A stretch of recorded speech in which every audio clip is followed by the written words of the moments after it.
nicer than dropping a brand new visor on.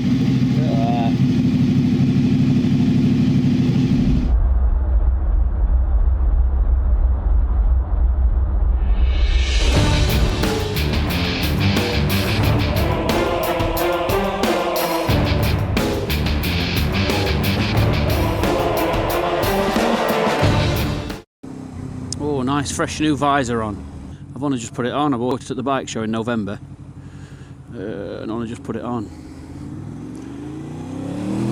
You only realise how bad your old visors are when you swap them, don't you?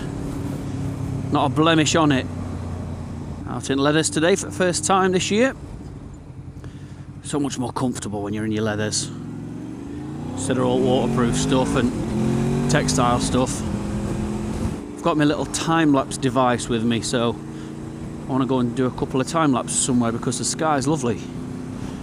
Nice and blue, odd cloud dotted, so if I do a time-lapse it should look pretty good. I want to say a massive thank you to all of you as well for your best wishes and your congratulations for us.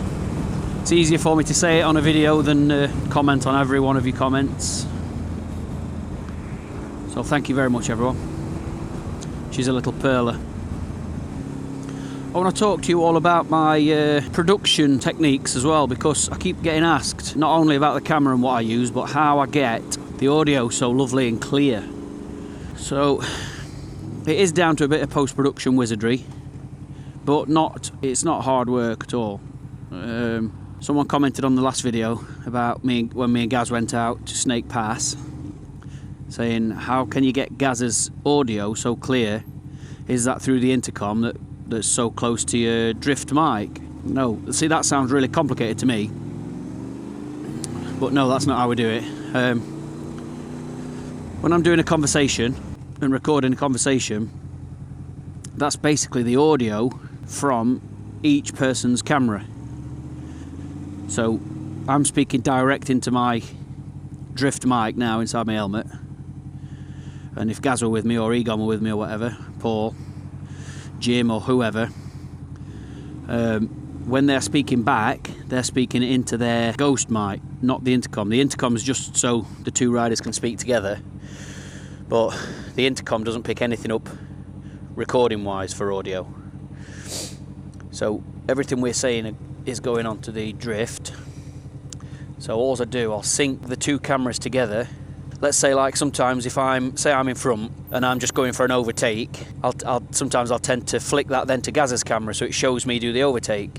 But that means that the two cameras are completely in sync. This is two completely separate feeds, but you have to sync them together manually. There's no trick of the trade to do it, but it's quite easy. All I do is just I look at mine, let's say I'm just about to overtake a lamppost, or I'm just about to go past a lamppost. I'll put a mark on where I overtake the lamppost, then I'll look at Gaz's footage and put a mark on where he sees me overtake the lamppost, and then I'll put a mark on that, and then I'll line the two marks up, and then that's it, we're synced. So that's it regarding syncing. So then you see, obviously we're speaking in real time, and your conversation comes across exactly right because your video footage is synced. So that all works. That's how you get the two-way conversations. But if I'm on my own, or regardless of anything else, what else I do to get my audio nice is this bit isn't straightforward, but it's not rocket science. Most cameras, and all the drifts do it. Most cameras produce you can hear a tiny frequency of interference. It's normally around about 10,000 kilohertz, and if you put an EQ on that audio, and you can read the EQ, you can read the equalizer, you can see what's happening. You'll see a tiny spike. You'll see a tiny spike around about 10,000, and that is that note, that high-pitched noise that's going all the way through it that just sounds like interference. And all you need to do is put a little notch filter on it, on that 10,000 kilohertz mark, and pull the notch filter all the way down to the bottom, which essentially removes that frequency from the audio feed. That'll get rid of the high-pitched noise, then you're still left with everything else. Doesn't take anything else. As long as you use a notch filter that you make nice and tight, as long as you just pinch the 10,000 mark and take that out, then everything will still remain apart from the high-pitched noise.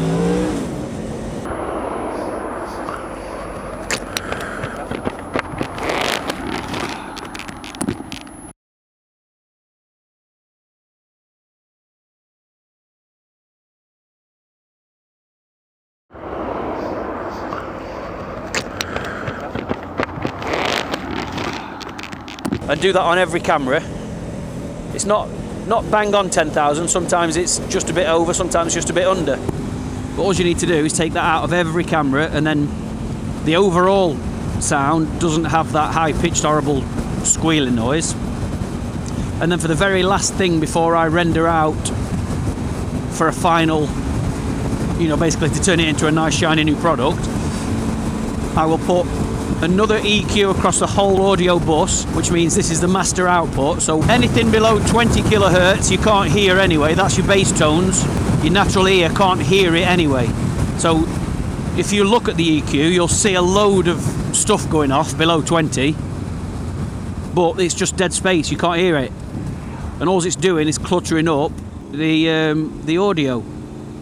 So put a low pass filter on that, around about 20, to get rid of everything below 20, just everything. So just put a low pass filter on and get rid of it. What I might have to do eventually is show you.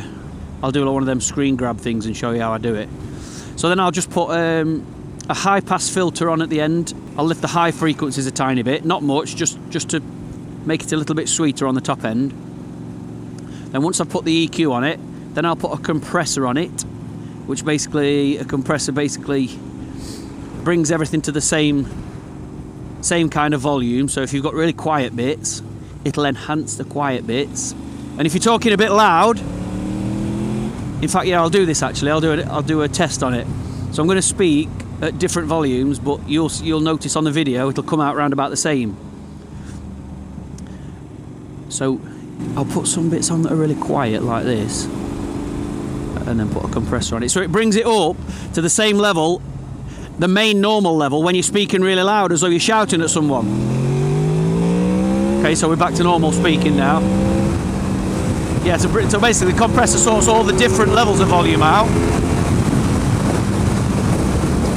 and then once I've sorted that out, I will put a limiter. The final thing, I'll put a limiter to stop anything going over 0 dB. So sometimes you'll notice when you're watching films on YouTube, sometimes you'll be like, Christ, that's loud, turn it down a bit, turn it down a bit. And that's because it's going over 0 decibels. So I'll put a limiter on so it caps everything at 0.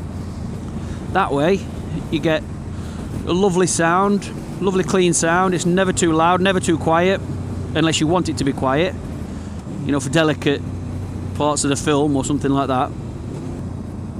So yeah, to recap, EQ and notch filter at 10,000 kilohertz out of each individual camera feed, and then on the master output, start with an EQ, get rid of everything below 20 kilohertz, sweeten up the top end a little bit, then a compressor to even everything out,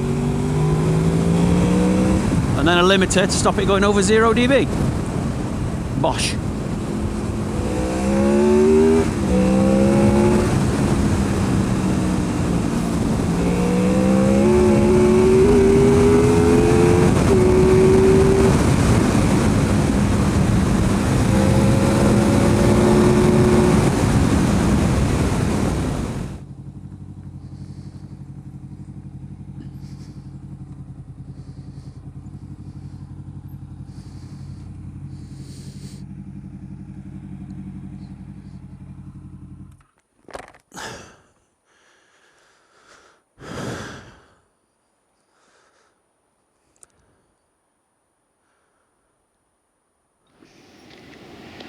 So I've just got this little time-lapse device.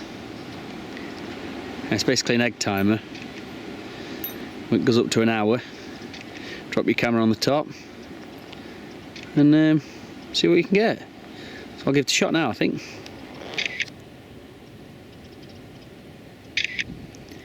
That's taking a time lapse of 3 seconds. And I'll put the big camera on and yeah, see how it looks. Time lapse has been zapping away for about 20 minutes.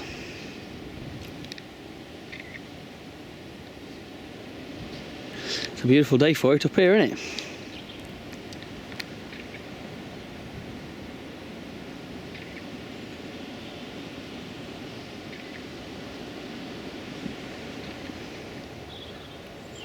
The only thing sitting doing a time lapse is you have to wait around.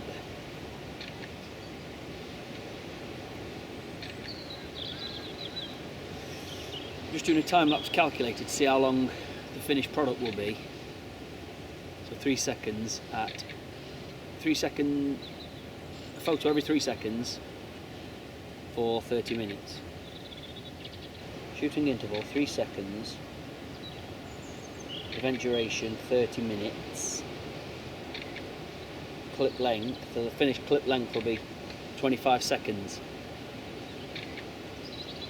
Better look good.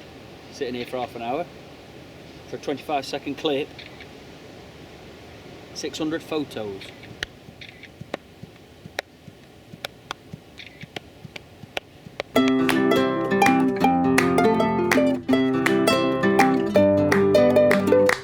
I can do anything, I can reach any goal today. I can do what I want, I can be what I want